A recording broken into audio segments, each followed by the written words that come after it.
మనం ఏదైనా ఒక విశిష్టమైనటువంటి కార్యక్రమం చేయాలి అంటే ఆఖ్యాతానాం అర్థం భవతాం శక్తిధీ సహకారిణి అని శాస్త్రంలో ఒక న్యాయం.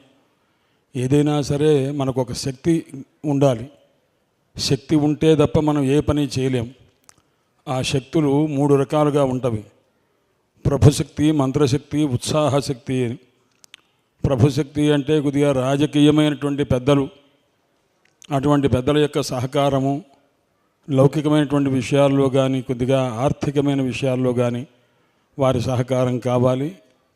అలాగే మంత్రశక్తి కూడా ఉండాలి. అనుష్ఠానం ప్రధానంగా ఉండి దాని చేత ఇది నిర్విఘ్నంగా జరగాలి, సర్వోత్కృష్టంగా జరగాలి అని కూడా కోరుకుంటాం.